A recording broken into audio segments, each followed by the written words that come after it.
श्रीसूक्त हरि ओं हिरण्यवर्णां हरिणीं सुवर्णरजतस्रजां चन्द्रां हिरण्मयीं लक्ष्मीं जातवेदो म आवह ताम् आवह जातवेदो लक्ष्मीमनपगामिनीं यस्यां हिरण्यं विन्देयं कामश्वपुरुषानहम् अश्वपूर्वां रथमद्यां हस्तिनादप्रबोधिनीं श्रियं देवीमुपहवये शिर्मा देवी जुषताम् कां सुस्मिता हिरण्यप्राकाराम् आर्द्रां ज्वलन्ति तृप्तां तर्पयन्तीं पद्मे स्थितां पद्मवर्णां तामिहोपहवये श्रियं चन्द्राप्रभासां यशसा ज्वलन्ति श्रियं लोके देवजुष्टामुदारां तां पद्मिनीं शरणं प्रपद्ये अलक्ष्मीर्मे नश्यतां त्वां ऋणे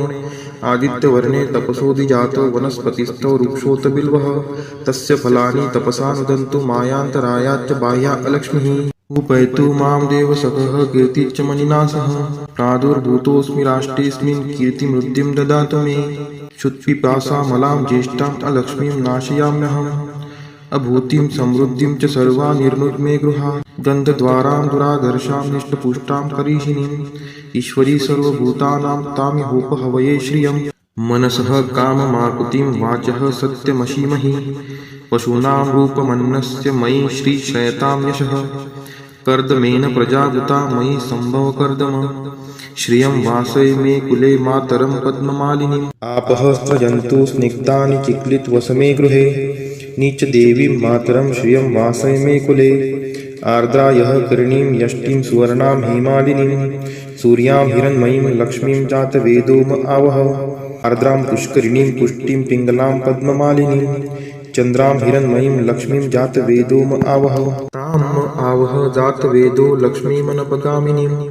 यस्यां हिरण्यं प्रभूतं गावो दासोऽश्वान् विन्देयं पुरुषानहम् यः शुचिः प्रयतो भूत्वा जुहुयादाज्यमन्वहं सुक्तं पञ्चदशर्चं च श्रीकामः सततं जपेत् हरि ओं हिरण्यवर्णां हरिणीं सुवर्णरजतस्रजां चन्द्रां हिरण्मयीं लक्ष्मीं जातवेदो म आवह ताम् आवह जातवेदो लक्ष्मीमनपगामिनीं यस्यां हिरण्यं विन्देयं कामश्वपुरुषानहम् अश्वपूर्वां रथमद्यां हस्तिनादप्रबोधिनीं श्रियं देवीमुपहवये शिर्मा देवी जुषताम् कां सुस्मिता हिरण्यप्राकाराम् आर्द्रां ज्वलन्ति तृप्तां तर्पयन्तीं पद्मे स्थितां पद्मवर्णां तामिहोपहवये श्रियं चन्द्राप्रभासां यशसा ज्वलन्ति श्रियं लोके देवजुष्टामुदारां तां पद्मिनीं शरणं प्रपद्ये अलक्ष्मीर्मे नश्यतां त्वां ऋणे आदित्यवर्णे तपसोऽधिजातो वनस्पतिस्थो वृक्षोत बिल्वः तस्य फलानि तपसा नुदन्तु मायान्तरायाच्च बाह्या अलक्ष्मीः उपैतु मां देवसखः कीर्तिश्च मणिना सह प्रादुर्भूतोऽस्मि राष्ट्रेऽस्मिन् कीर्तिमृद्धिं ददातु मे क्षुत्पिपासामलां ज्येष्ठाम् अलक्ष्मीं नाशयाम्यहम् अभूतिं समृद्धिं च सर्वा निर्नुद्मे गृहात् गन्धद्वारां दुराधर्षां निष्टपुष्टां करीषिणीम् ईश्वरी सर्वभूतानां तामिहोपहवये श्रियं मनसः काममाकुतिं वाचः सत्यमशीमहि पशूनां रूपमन्नस्य मयि श्रीक्षयतां यशः कर्दमेन प्रजावृता मयि सम्भवकर्दम श्रियं वासय मे कुले मातरं पद्ममालिनीम् आपः स्रजन्तु स्निग्धानि चिक्लितवसमे गृहे नीचदेवीं मातरं श्रियं वासय मे कुले आर्द्रायः करणीं यष्टिं सुवर्णां हेमालिनीं सूर्यां हिरण्मयीं लक्ष्मीं जातवेदो म आवह आर्द्रां पुष्करिणीं पुष्टिं पिङ्गलां पद्ममालिनीं चन्द्रां हिरण्मयीं लक्ष्मीं जातवेदो म आवह तां म आवह जातवेदो लक्ष्मीमनपगामिनीं यस्यां हिरण्यं प्रभूतं गावो दासोऽश्वान् विन्देयं पुरुषानहम् यः शुचिः प्रयतो भूत्वा जुहुयादाज्यमन्वहं सुक्तं पञ्चदशर्चं च श्रीकामः सततं जपेत् हरि ओं हिरण्यवर्णां हरिणीं सुवर्णरजतस्रजां चन्द्रां हिरण्मयीं लक्ष्मीं जातवेदो म आवह ताम् आवह जातवेदो लक्ष्मीमनपगामिनीं यस्यां हिरण्यं विन्देयं कामश्वपुरुषानहम् अश्वपूर्वां रथमद्यां हस्तिनादप्रबोधिनीं श्रियं देवीमुपहवये शिर्मा देवी जुषताम् कां सुस्मिता हिरण्यप्राकाराम् आर्द्रां ज्वलन्ति तृप्तां तर्पयन्तीं पद्मे स्थितां पद्मवर्णां तामिहोपहवये श्रियं चन्द्राप्रभासां यशसा ज्वलन्ति श्रियं लोके देवजुष्टामुदारां तां पद्मिनीं शरणं प्रपद्ये अलक्ष्मीर्मे नश्यतां त्वां ऋणे आदित्यवर्णे तपसोऽधिजातो वनस्पतिस्थो वृक्षोऽत बिल्वः तस्य फलानि तपसा नुदन्तु मायान्तरायाच्च बाह्या अलक्ष्मीः उपैतु मां देवसखः कीर्तिश्च मणिना सह प्रादुर्भूतोऽस्मि राष्ट्रेऽस्मिन् कीर्तिमृद्धिं ददातु मे क्षुत्पिपासामलां ज्येष्ठाम् अलक्ष्मीं नाशयाम्यहम् अभूतिं समृद्धिं च सर्वा निर्नुद्मे गृहात् गन्धद्वारां दुराधर्षां निष्टपुष्टां करीषिणीम् ईश्वरी सर्वभूतानां तामिहोपहवये श्रियम् मनसः काममाकुतिं वाचः सत्यमशीमहि पशूनां रूपमन्नस्य मयि श्रीशयतां यशः कर्दमेन प्रजाभूता मयि सम्भव कर्दम श्रियं वासय मे कुले मातरं पद्ममालिनीम् आपः स्रजन्तु स्निग्धानि चिक्लितवसमे गृहे नीच देवीं मातरं श्रियं वासय मे कुले आर्द्रायः करणीं यष्टिं सुवर्णां हेमालिनीं सूर्यां हिरण्मयीं लक्ष्मीं जातवेदोम आवह आर्द्रां पुष्करिणीं पुष्टिं पिङ्गलां पद्ममालिनीं चन्द्रां हिरण्मयीं लक्ष्मीं जातवेदोम आवह ताम् आवह जातवेदो लक्ष्मीमनपगामिनीं यस्यां हिरण्यं प्रभूतं गावो दासोऽश्वान् विन्देयं पुरुषानहं यः शुचिः प्रयतो भूत्वा जुहुयादाज्य मन्वहं सुक्तं पञ्चदशर्चं च श्रीकामः सततं जपेत् हरि ओं हिरण्यवर्णां हरिणीं सुवर्णरजतस्रजां चन्द्रां हिरण्मयीं लक्ष्मीं जातवेदोम आवह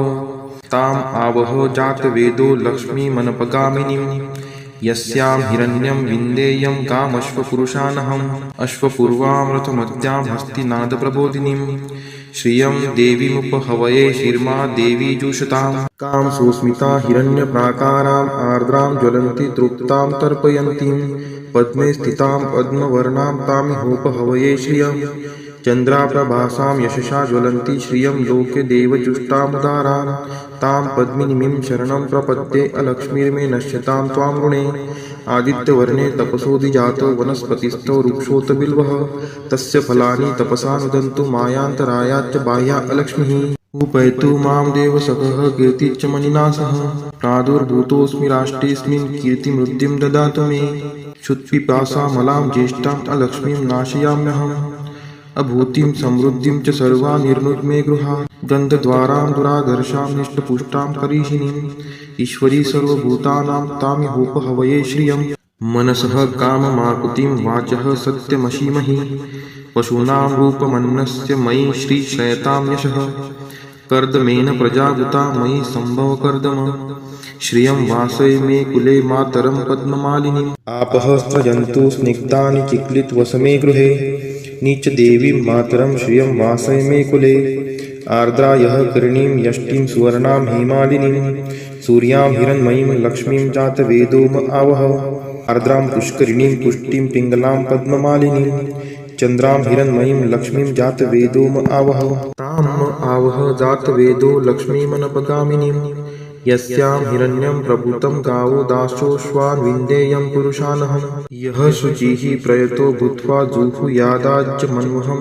सुक्तं पञ्चदशर्चं च श्रीकामः सततं जपेत् हरि ओं हिरण्यवर्णां हरिणीं सुवर्णरजतस्रजां चन्द्रां हिरण्मयीं लक्ष्मीं जातवेदोम आवह ताम् आवह जातवेदो लक्ष्मीमनपगामिनीं यस्यां हिरण्यं विन्देयं कामश्वपुरुषानहम् अश्वपूर्वां रथमत्यां हस्तिनादप्रबोधिनीं श्रियं देवीमुपहवये शिर्मा देवी जुषताम् कां सुस्मिता हिरण्यप्राकाराम् आर्द्रां ज्वलन्ति तृप्तां तर्पयन्तीं पद्मे स्थितां पद्मवर्णां तामिहोपहवये श्रियं चन्द्राप्रभासां यशसा ज्वलन्ति श्रियं लोके देवजुष्टामुदारां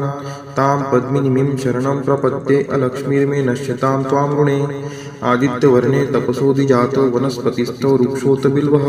तस्य फलानि तपसा नुदन्तु मायान्तरायाच्च बाह्या अलक्ष्मीः उपैतु मां देवसखः कीर्तिश्च मणिना सह प्रादुर्भूतोऽस्मि राष्ट्रेऽस्मिन् कीर्तिमृद्धिं ददातु मे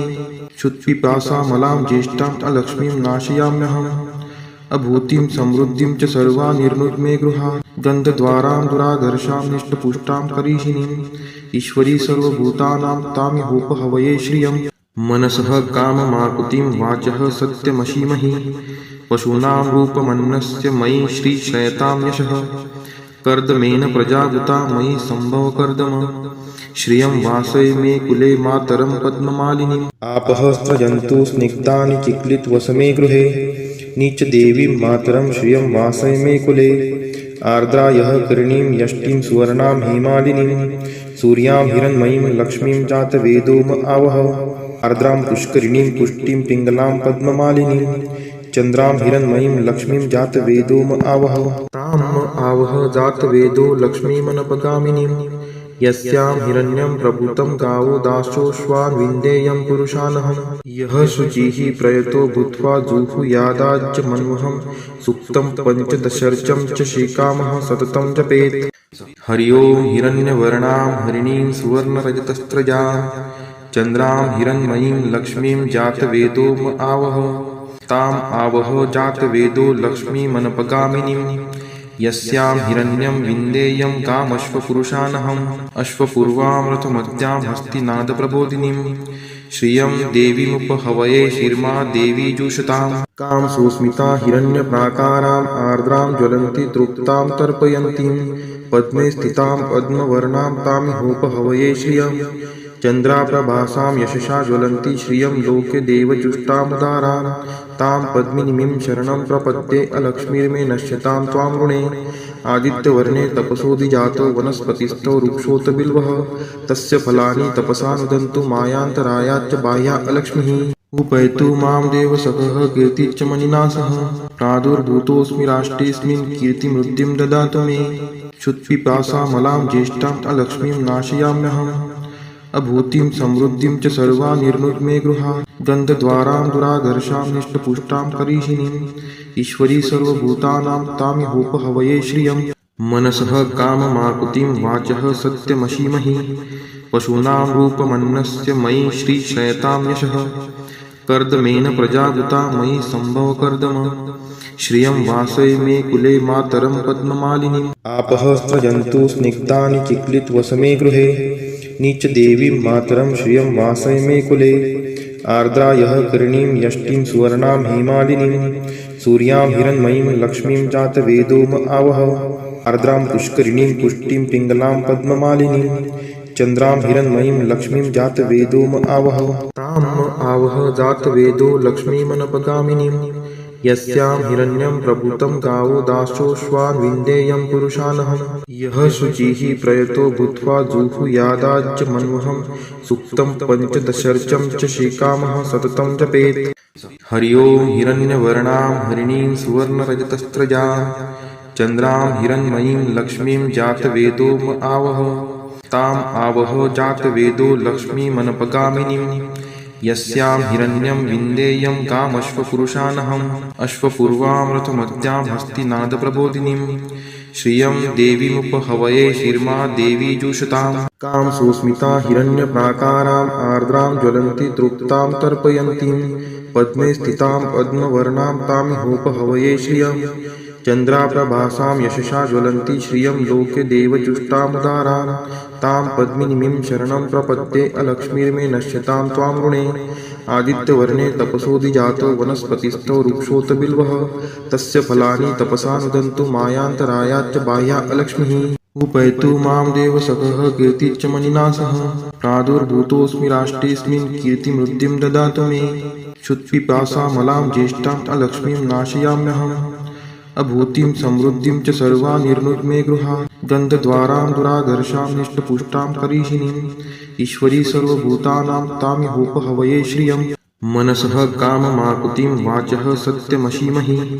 पशूनां रूपमन्नस्य मयि श्रीशयतां यशः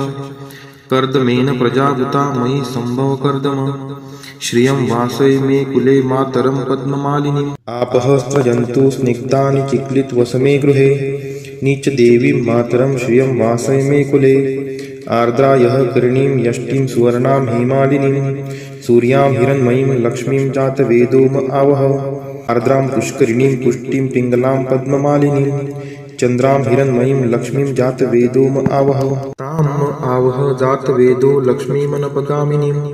यस्यां हिरण्यं प्रभूतं गावो दासोऽश्वान् विन्देयं पुरुषानहं यः शुचिः प्रयतो भूत्वा जुहुयादाज्य मन्वहं सुक्तं पञ्चदशर्चं च श्रीकामः सततं जपेत् हरि ओं हिरण्यवर्णां हरिणीं सुवर्णरजतस्रजां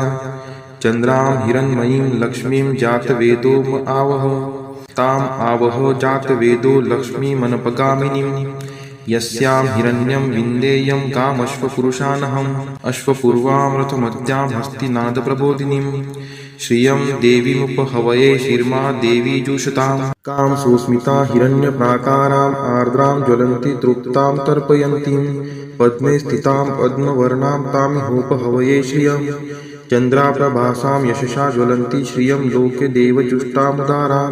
तां पद्मिनीं शरणं प्रपद्ये अलक्ष्मीर्मे नश्यतां त्वां ऋणे आदित्यवर्णे तपसोऽधिजातो वनस्पतिस्थो वृक्षोऽत बिल्वः तस्य फलानि तपसा नुदन्तु मायान्तरायाच्च बाह्या अलक्ष्मीः उपैतु मां देवसखः कीर्तिश्च मणिना सह प्रादुर्भूतोऽस्मि राष्ट्रेऽस्मिन् कीर्तिमृद्धिं ददातु मे क्षुत्पिपासामलां ज्येष्ठाम् अलक्ष्मीं नाशयाम्यहम् अभूतिं समृद्धिं च सर्वा निर्नुद्मे गृहात् गन्धद्वारां दुराधर्षां निष्टपुष्टां करीषिणीम् ईश्वरी सर्वभूतानां तामिहोपहवये श्रियं मनसः काममाकुतिं वाचः सत्यमशीमहि पशूनां रूपमन्नस्य मयि श्रीश्रयतां यशः कर्दमेन प्रजावृता मयि सम्भवकर्दम श्रियं वासय मे कुले मातरं पद्ममालिनीम् आपः स्रजन्तु स्निग्धानि चिक्लितवसमे गृहे नीचदेवीं मातरं श्रियं वासय मे कुले आर्द्रायः करीणीं यष्टिं सुवर्णां हेमालिनीं सूर्यां हिरण्मयीं लक्ष्मीं जातवेदो आवह आर्द्रां पुष्करिणीं पुष्टिं पिङ्गलां पद्ममालिनीं चन्द्रां हिरण्मयीं लक्ष्मीं जातवेदो आवह ताम् आवह जातवेदो लक्ष्मीमनपगामिनीं यस्यां हिरण्यं प्रभूतं गावो दासोऽश्वान् विन्देयं पुरुषानहम् यः शुचिः प्रयतो भूत्वा जुहुयादाज्य मन्वहं सुक्तं पञ्चदशर्चं च श्रीकामः सततं जपेत् हरि ओं हिरण्यवर्णां हरिणीं सुवर्णरजतस्रजां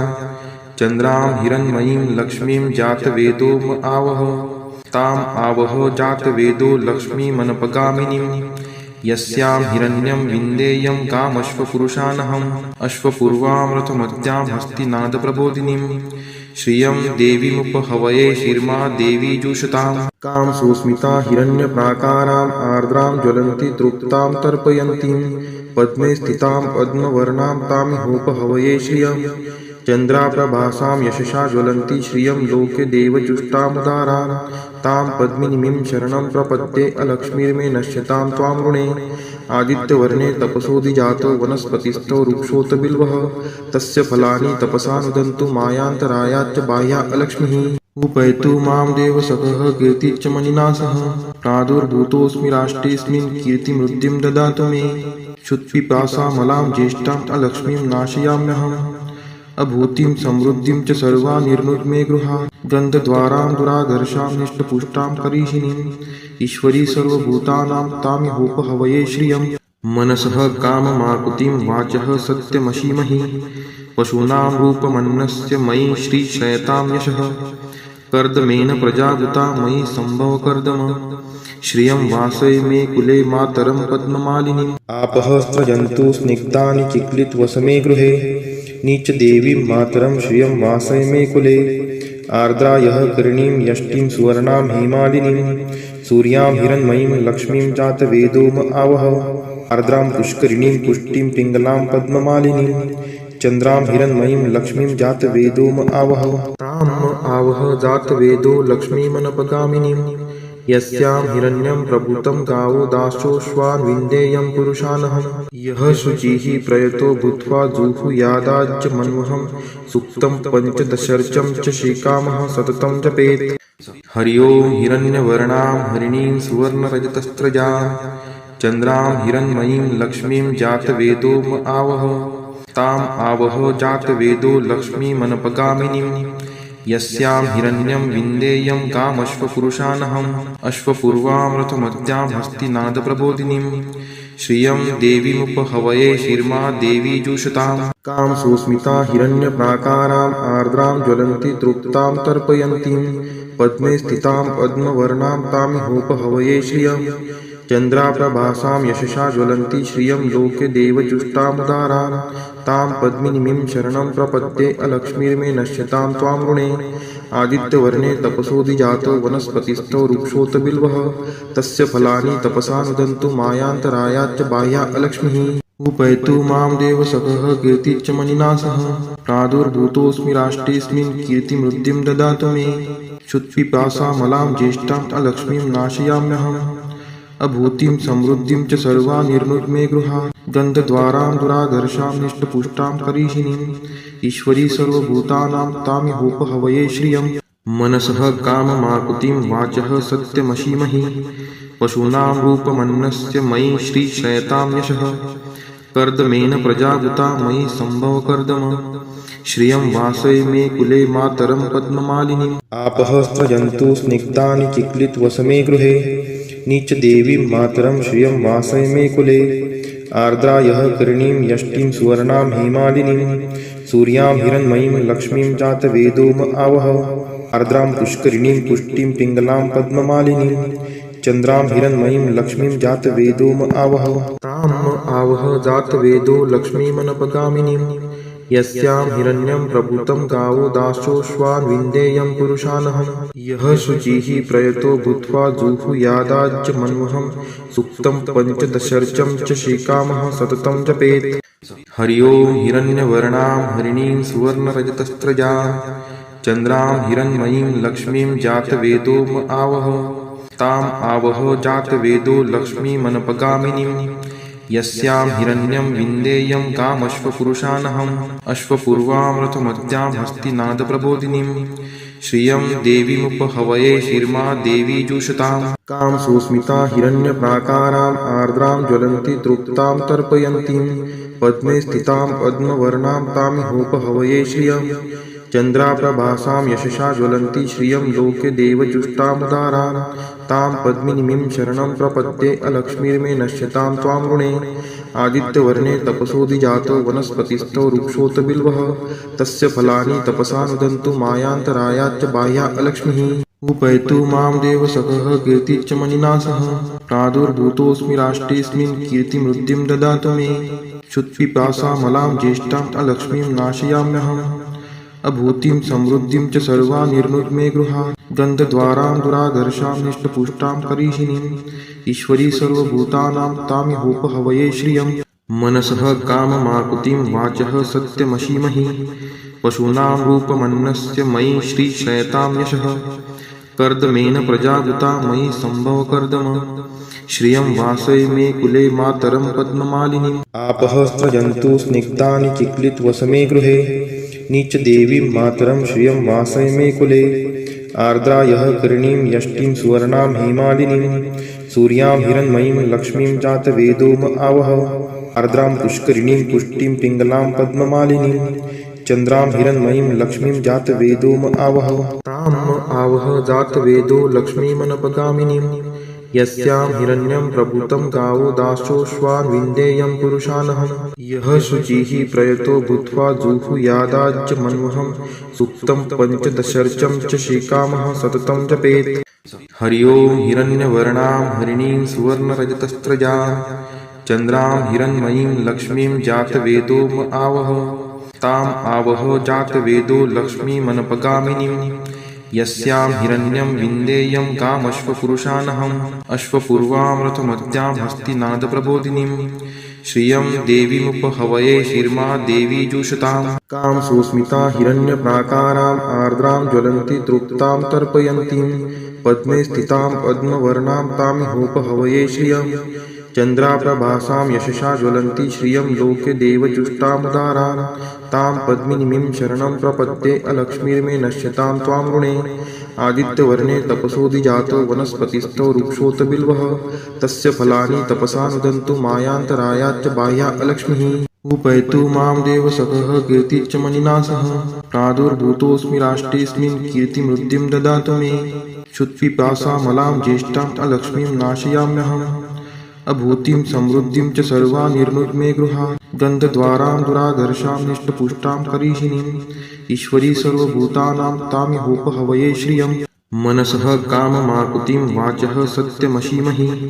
पशूनां रूपमन्नस्य मयि श्रीशयतां यशः कर्दमेन प्रजाभूता मयि संभव कर्दम श्रियं वासय मे कुले मातरं पद्ममालिनीम् आपः स्रजन्तु स्निग्धानि चिक्लितवसमे गृहे नीच देवीं मातरं श्रियं वासय मे कुले आर्द्रा यः करणीं यष्टिं सुवर्णां हेमालिनीं सूर्यां हिरण्मयीं लक्ष्मीं जातवेदोम आवह आर्द्रां पुष्करिणीं पुष्टिं पिङ्गलां पद्ममालिनीं चन्द्रां हिरण्मयीं लक्ष्मीं जातवेदोम आवह ताम् आवह जातवेदो लक्ष्मीमनपगामिनीं यस्यां हिरण्यं प्रभूतं गावो दासोऽश्वान् विन्देयं पुरुषानहं यः शुचिः प्रयतो भूत्वा जुहुयादाज्य मन्वहं सुक्तं पञ्चदशर्चं च श्रीकामः सततं जपेत् हरि ओं हिरण्यवर्णां हरिणीं सुवर्णरजतस्त्रजां चन्द्रां हिरण्मयीं लक्ष्मीं जातवेदोम आवह ताम् आवह जातवेदो लक्ष्मीमनपगामिनीं यस्यां हिरण्यं विन्देयं कामश्वपुरुषानहम् अश्वपूर्वामृतमद्यां हस्तिनादप्रबोधिनीं श्रियं देवीमुपहवये शिर्मा देवी जुषतां कां सुस्मिता हिरण्यप्राकाराम् आर्द्रां ज्वलन्ति तृप्तां तर्पयन्तीं पद्मे स्थितां पद्मवर्णां तामिहोपहवये श्रियं चन्द्राप्रभासां यशसा ज्वलन्ति श्रियं लोके देवजुष्टामुदारान् तां पद्मिनीं शरणं प्रपद्ये अलक्ष्मीर्मे नश्यतां त्वां ऋणे आदित्यवर्णे तपसोऽधिजातो वनस्पतिस्थो वृक्षोऽत बिल्वः तस्य फलानि तपसा नुदन्तु मायान्तरायाच्च बाह्या अलक्ष्मीः उपैतु मां देवसखः कीर्तिश्च मणिना सह प्रादुर्भूतोऽस्मि राष्ट्रेऽस्मिन् कीर्तिमृद्धिं ददातु मे क्षुत्पिपासामलां ज्येष्ठाम् अलक्ष्मीं नाशयाम्यहम् अभूतिं समृद्धिं च सर्वा निर्नुद्मे गृहात् गन्धद्वारां दुरादर्शां निष्टपुष्टां करीषिणीम् ईश्वरी सर्वभूतानां तामिहोपहवये श्रियं मनसः काममाकुतिं वाचः सत्यमशीमहि पशूनां रूपमन्नस्य मयि श्रीशयतां यशः कर्दमेन प्रजाभूता मयि संभव कर्दम श्रियं वासय मे कुले मातरं पद्ममालिनीम् आपः स्रजन्तु स्निग्धानि चिक्लितवसमे गृहे नीच देवीं मातरं श्रियं वासय मे कुले आर्द्रा यः करणीं यष्टिं सुवर्णां हेमालिनीं सूर्यां हिरण्मयीं लक्ष्मीं जातवेदोम आवह आर्द्रां पुष्करिणीं पुष्टिं पिङ्गलां पद्ममालिनीं चन्द्रां हिरण्मयीं लक्ष्मीं जातवेदोम आवह ताम् आवह जातवेदो लक्ष्मीमनपगामिनीं यस्यां हिरण्यं प्रभूतं गावो दासोऽश्वान् विन्देयं पुरुषानहं यः शुचिः प्रयतो भूत्वा जुहुयादाज्य मन्वहं सुक्तं पञ्चदशर्चं च श्रीकामः सततं जपेत् हरि ओं हिरण्यवर्णां हरिणीं सुवर्णरजतस्त्रजां चन्द्रां हिरण्मयीं लक्ष्मीं जातवेदोम आवह ताम् आवह जातवेदो लक्ष्मीमनपगामिनीं यस्यां हिरण्यं विन्देयं कामश्वपुरुषानहम् अश्वपूर्वामृतमद्यां हस्तिनादप्रबोधिनीं श्रियं देवीमुपहवये शिर्मा देवी जुषतां कां सुस्मिता हिरण्यप्राकाराम् आर्द्रां ज्वलन्ति तृप्तां तर्पयन्तीं पद्मे स्थितां पद्मवर्णां तामिहोपहवये श्रियं चन्द्राप्रभासां यशसा ज्वलन्ति श्रियं लोके देवजुष्टामुदारान् तां पद्मिनीं शरणं प्रपद्ये अलक्ष्मीर्मे नश्यतां त्वां ऋणे आदित्यवर्णे तपसोऽधिजातो वनस्पतिस्थो वृक्षोऽत बिल्वः तस्य फलानि तपसा नुदन्तु मायान्तरायाच्च बाह्या अलक्ष्मीः उपैतु मां देवसखः कीर्तिश्च मणिना सह प्रादुर्भूतोऽस्मि राष्ट्रेऽस्मिन् कीर्तिमृद्धिं ददातु मे क्षुत्पिपासामलां ज्येष्ठाम् अलक्ष्मीं नाशयाम्यहम् अभूतिं समृद्धिं च सर्वा निर्नुद्मे गृहात् गन्धद्वारां दुरादर्शां निष्टपुष्टां करीषिणीम् ईश्वरी सर्वभूतानां तामिहोपहवये श्रियं मनसः काममाकुतिं वाचः सत्यमशीमहि पशूनां रूपमन्नस्य मयि श्रीशयतां यशः कर्दमेन प्रजाभूता मयि संभव कर्दम श्रियं वासय मे कुले मातरं पद्ममालिनीम् आपः स्रजन्तु स्निग्धानि चिक्लितवसमे गृहे नीच देवीं मातरं श्रियं वासय मे कुले आर्द्रा यः करणीं यष्टिं सुवर्णां हेमालिनीं सूर्यां हिरण्मयीं लक्ष्मीं जातवेदोम आवह आर्द्रां पुष्करिणीं पुष्टिं पिङ्गलां पद्ममालिनीं चन्द्रां हिरण्मयीं लक्ष्मीं जातवेदोम आवह ताम् आवह जातवेदो लक्ष्मीमनपगामिनीं यस्यां हिरण्यं प्रभूतं गावो दासोऽश्वान् विन्देयं पुरुषानहम् यः शुचिः प्रयतो भूत्वा जुहुयादाज्यमन्वहं सुक्तं पञ्चदशर्चं च श्रीकामः सततं जपेत्। हरि ओं हिरण्यवर्णां हरिणीं सुवर्णरजतस्रजां चन्द्रां हिरण्मयीं लक्ष्मीं जातवेदो आवह ताम् आवह जातवेदो लक्ष्मीमनपगामिनीं यस्यां हिरण्यं विन्देयं कामश्वपुरुषानहम् अश्वपूर्वामृतमद्यां हस्तिनादप्रबोधिनीं श्रियं देवीमुपहवये शिर्मा देवी जुषताम् कां सुस्मिता हिरण्यप्राकाराम् आर्द्रां ज्वलन्ति तृप्तां तर्पयन्तीं पद्मे स्थितां पद्मवर्णां तामिहोपहवये श्रियं चन्द्राप्रभासां यशसा ज्वलन्ति श्रियं लोके देवजुष्टामुदारां तां पद्मिनीं शरणं प्रपद्ये अलक्ष्मीर्मे नश्यतां त्वां ऋणे आदित्यवर्णे तपसोऽधिजातो वनस्पतिस्थो वृक्षोत बिल्वः तस्य फलानि तपसा नुदन्तु मायान्तरायाच्च बाह्या अलक्ष्मीः उपैतु मां देवसखः कीर्तिश्च मणिना सह प्रादुर्भूतोऽस्मि राष्ट्रेऽस्मिन् कीर्तिमृद्धिं ददातु मे क्षुत्पिपासामलां ज्येष्ठाम् अलक्ष्मीं नाशयाम्यहम् अभूतिं समृद्धिं च सर्वा निर्नुद्मे गृहात् गन्धद्वारां दुराधर्षां निष्टपुष्टां करीषिणीम् ईश्वरी सर्वभूतानां तामिहोपहवये श्रियं मनसः काममाकुतिं वाचः सत्यमशीमहि पशूनां रूपमन्नस्य मयि श्रीश्रयतां यशः कर्दमेन प्रजावृता मयि सम्भवकर्दम श्रियं वासय मे कुले मातरं पद्ममालिनीम् आपः स्रजन्तु स्निग्धानि चिक्लितवसमे गृहे नीच देवीं मातरं श्रियं वासय मे कुले आर्द्रा यः करीणीं यष्टिं सुवर्णां हेमालिनीं सूर्यां हिरण्मयीं लक्ष्मीं जातवेदो आवह आर्द्रां पुष्करिणीं पुष्टिं पिङ्गलां पद्ममालिनीं चन्द्रां हिरण्मयीं लक्ष्मीं जातवेदो आवह ताम् आवह जातवेदो लक्ष्मीमनपगामिनीं यस्यां हिरण्यं प्रभूतं गावो दासोऽश्वान् विन्देयं पुरुषानहम् यः शुचिः प्रयतो भूत्वा जुहुयादाज्यमन्वहं सुक्तं पञ्चदशर्चं च श्रीकामः सततं जपेत्। हरि ओं हिरण्यवर्णां हरिणीं सुवर्णरजतस्रजां चन्द्रां हिरण्मयीं लक्ष्मीं जातवेदो आवह ताम् आवह जातवेदो लक्ष्मीमनपगामिनीं यस्यां हिरण्यं विन्देयं कामश्वपुरुषानहम् अश्वपूर्वामृतमद्यां हस्तिनादप्रबोधिनीं श्रियं देवीमुपहवये शिर्मा देवी जुषताम् कां सुस्मिता हिरण्यप्राकाराम् आर्द्रां ज्वलन्ति तृप्तां तर्पयन्तीं पद्मे स्थितां पद्मवर्णां तामिहोपहवये श्रियं चन्द्राप्रभासां यशसा ज्वलन्ति श्रियं लोके देवजुष्टामुदारां तां पद्मिनीं शरणं प्रपद्ये अलक्ष्मीर्मे नश्यतां त्वां ऋणे आदित्यवर्णे तपसोऽधिजातो वनस्पतिस्थो वृक्षोत बिल्वः तस्य फलानि तपसा नुदन्तु मायान्तरायाच्च बाह्या अलक्ष्मीः उपैतु मां देवसखः कीर्तिश्च मणिना सह प्रादुर्भूतोऽस्मि राष्ट्रेऽस्मिन् कीर्तिमृद्धिं ददातु मे क्षुत्पिपासामलां ज्येष्ठाम् अलक्ष्मीं नाशयाम्यहम् अभूतिं समृद्धिं च सर्वा निर्नुद्मे गृहात् गन्धद्वारां दुराधर्षां निष्टपुष्टां करीषिणीम् ईश्वरी सर्वभूतानां तामिहोपहवये श्रियं मनसः काममाकुतिं वाचः सत्यमशीमहि पशूनां रूपमन्नस्य मयि श्रीश्रयतां यशः